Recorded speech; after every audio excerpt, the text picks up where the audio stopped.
Hello, friends, and welcome back to another episode of Mark My Brain.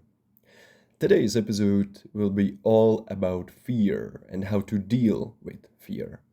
Expect to learn the general principles of dealing with fear, as well as specific tactics I've used in my own life to overcome my fears. Everybody is afraid of something and deals with his or her own challenge or challenges in this regard. Fear of failure, fear of embarrassing yourself, fear of opening up in a relationship, fear of uncertainty, of death, or fear of not being enough. The list goes on, and I'm sure you can think of an example from your own life. From my point of view, the challenge of life then is that the things we want, our ambitions, dreams, the fulfilled life we imagine, more often than not lie on the other side of the things we fear. From my point of view, it's then our mission to muster the courage and overcome our fears. It's sort of a responsibility we have towards ourselves. At least that's how I feel. The question, of course, is how? Because in an extreme example, fear can be absolutely paralyzing. For example, you are so afraid of choosing wrong that you end up not choosing at all. Or you become so afraid of getting rejected by girls that you end up not speaking to any. And even if it's something rationally trivial, that you might say, oh, why am I even afraid? Oh no, I don't feel like this. You're almost embarrassed to admit it. I think that you should never belittle it. At the end of the day, fear is an emotion, and if you feel that way, it's real, it's valid. And I wouldn't try to hide away or run away from it because that doesn't solve anything. Rather, I would just acknowledge that it's there, it's real, and with that you can start working on it. Because the most important thing, or like the super important point I think about fear, is that you should never let it control your life. you know and ultimately the result of your work in this area should be that you hopefully overcome it. So yeah, let's take a look at some tactics I would say I've used to deal with imminent as well as abstract, I would say, fears in my own life. The first one is sort of a change of a mindset or change of lenses through which you look at certain things. One of the most common fears I think and I see in my circle is the fear of rejection, fear of failure, and these things. And I think it's sort of natural that we people try to avoid failure and rejection because it comes with negative emotions, so that we sort of start to fear it because, of course, we don't like negative emotions. But I would ask yourself a question: how many failures before a success? Or how many no's before a yes? And the point is that you can look at things, for example, the success, whether it be in a relationship, in business, as a result of continuously getting, for example, rejected, or accumulating failures until you come across the success. And you can tell yourself, for example, okay, so after 20 failures, then there will be the success. Or after, I don't know, 30 rejections or 30 failed dates or whatever, I will find the one. And through this lens, of course, you can do some statistics to back up the numbers. But through these lenses, each failure or rejection then becomes a step towards a success. rather than away from it, as might be the initial subconscious reaction to rejection or failure. I think it's a very effective change of mindset, mainly because it is sort of true. Many, for example, business or successful business owners will tell you that they had several failures or failed businesses before they hit it big.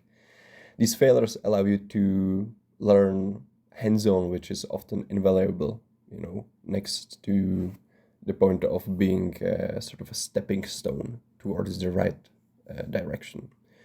So yeah, this is sort of an easy mindset change. You can look at the things you fear, if it's rejection, if it's failure, um, through the lenses of, okay, it's another rejection, towards the success. It's another step on my journey. The second tactic or principle I would like to bring your attention to is that I think you should exercise your courage muscle, And literally, as with exercising a muscle in the gym, you don't go straight for, I don't know, benching 120 kilos without any training. You start at a level that's adequate to your skill level. And I think that the same principle can be applied here. And of course, maybe in many other cases. If you are so afraid of certain thing that you feel completely overwhelmed and paralyzed by it, tone it down. Start small, build with baby steps. You can even decide to make it a habit. Every day, do something that scares you a little. That's just a bit outside your comfort zone, and that you would normally be reluctant to do. And I think that continuously overcoming these challenges allows you to build momentum, courage, and even confidence in this area, which ties nicely to the next tip: create momentum for yourself. And I think that the momentum can be long term, like we just talked about, consistently exercising your ability to overcome fear, or short term, for example, in a single day. If you need to do something that scares you, right beforehand, you can do things that will boost your morale or confidence. For example, I don't know, a cold shower, a workout, some other productive thing. And in the perspective of all the other things you have done and overcome, the thing you fear becomes less intense. At least that's what I've found. And I have used this tactic, for example, for exams. If I have a uni exam in the afternoon, I'm not going to just sit around overthinking the whole day, waiting for it to come. I usually try to do other productive things beforehand, ideally an intense workout, prepare something for some other projects, etc. Here, I don't think it has to be strictly about activities in which you overcome your fears. That is perhaps more important over the long term. But I found that anything productive or meaningful really helps break down the fear paralysis that would be otherwise only building up if you were just sitting around doing nothing. And the overarching point again is perhaps to simply not let the fear of something hold you from other activities that you want to do and enjoy. And again, this allows you to sort of create momentum so then you can just crash through whatever is at the end of the day or whatever is the big challenge in front of you. Next tip: break down a big thing into manageable pieces, tasks. I think you've probably heard about this one, maybe not in this context, but I think that's a principle that applies very widely in our lives. We've already touched a bit on it, big things like dreams, ambitions, or even something more concrete like changing careers can be super overwhelming, which often paralyzes us into inaction or avoidance. However, if you break it down and split it into individual steps, I think that immediately it becomes less intimidating. And again, the next tip or principle perhaps ties into this nicely, and that is to consciously disassociate. You can write down what you need to do, perhaps after you've broken down the big thing into smaller tasks. You write them down, and then, just like a robot, you follow the written instructions. And I found that it's super useful actually. Do I think it's the healthiest approach to dealing with fear? Probably not, but it does get things done, and sometimes that's the priority. Not to mention you can use this tactic for the first steps on your journey. To start doing things you're afraid of and start building momentum, just as we talked in the previous points. So these were the 5 tips or principles I have had prepared for you, which worked very well in my own life. And ultimately, all of these points, tactics, work well together. Let me give you a scenario. There is a big thing in your life that you need or want to do but are completely terrified to. And at this point in time, just thinking about it fills you with cold. You immediately feel overwhelmed and completely paralyzed. So you begin by breaking this huge undertaking into smaller, manageable tasks that create the trajectory you have to take. But perhaps still the first step just feels like too much. Okay, never mind.